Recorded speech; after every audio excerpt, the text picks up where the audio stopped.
All right, let's just jump straight into it. Today, we're talking about something more than just getting your daily caffeine hit. We're going to learn how to order a coffee in New Zealand, but not just how to get it right. We're talking about how to order it so you sound like you actually belong there. So, let me ask you a question, straight up. You think you know how to order a coffee, right? I mean, you know the words, the grammar, it's easy. But what if I told you that in some places, being perfectly correct is actually the quickest way to stick out like a sore thumb? And this quote, yeah, it absolutely nails it. We're heading to Hambleton, deep in the Waikato region. And there, your perfect textbook English might just make you sound, well, like a total outsider. So yeah, our little linguistic deep dive, it starts right here. Okay, so here it is, the Hamilton Coffee Challenge. And the mission, if you choose to accept it, is pretty simple. It's all about bridging that massive gap between the English you learned in a classroom and the fast-paced, slang-filled reality of a real Kiwi cafe. Just imagine this for a second. You walk into this super busy cafe. The energy is buzzing, you can smell that incredible coffee, see the steam rising, and you hear this language that sounds almost like English, but it's faster, it's way more relaxed, and it's packed with slang. It's exciting, but, it can also be a little intimidating. And that's why this is so important. Look, our goal here isn't just about buying a coffee. It's about swapping that formal, careful pronunciation for that classic, clipped Kiwi accent. We want to take a simple transaction and turn it into a real moment of connection. All right, time for a little training. If we're going to nail this challenge, we have to master the most important tool in our kit, and that is the sound of New Zealand's absolute favorite coffee. And that coffee, of course, is the flat white. I mean, this is the undisputed king of Kiwi coffee culture. It's this perfect, beautiful balance of espresso and steamed milk with just a thin layer of microfoam on top.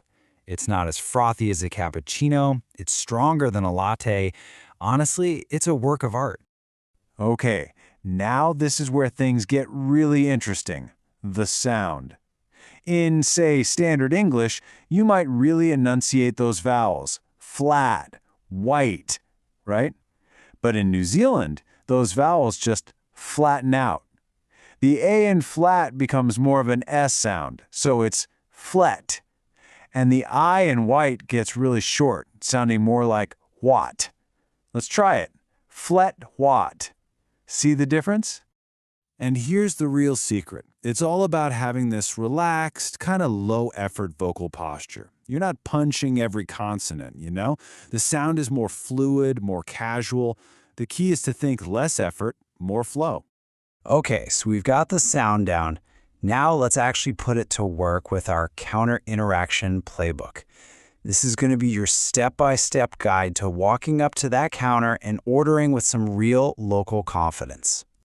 It's really just a simple three-step process. First up, the greeting. Forget a formal hello. A nice, casual, how's it going is absolutely perfect. Then, step 2, the order. This is your big moment. Flat wah, please. Just use those vowel sounds we practiced. And finally, step 3. Just be ready for a follow-up, about milk or your name, and just try to keep that same relaxed cadence going.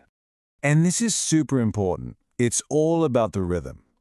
A busy Kiwi cafe has its own vibe, its own pace.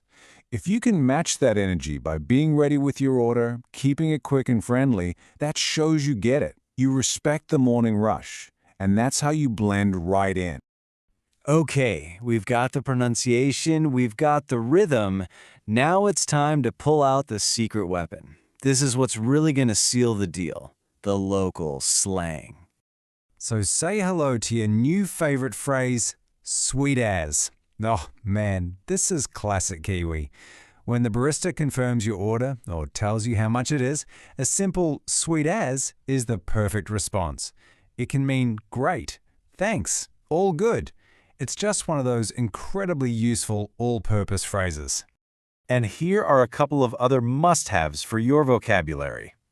Cheers is used all the time instead of thank you, and so is thanks heaps.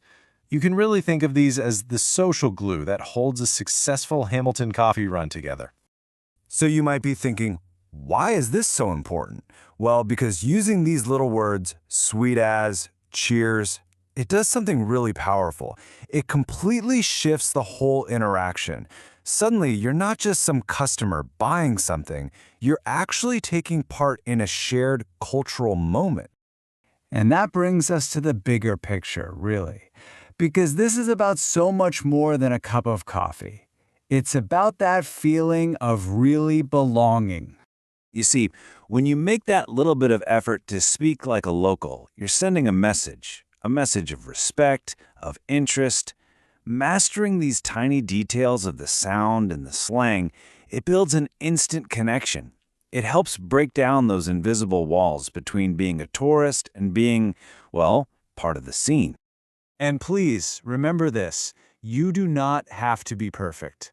The real key here is just to try. Just embrace the imperfections. A living language is messy, it's real, and honestly, the effort you make is what everyone notices and appreciates. So just be brave, get out there, and give it a shot. So, there you have it. You've done it. You can now walk into any cafe in Hamilton and order a flat white like you've been doing it your whole life. But the real question is, what's next? I mean, if a simple coffee order can open up this whole new cultural connection, just imagine what else is out there. So where are you going to connect next?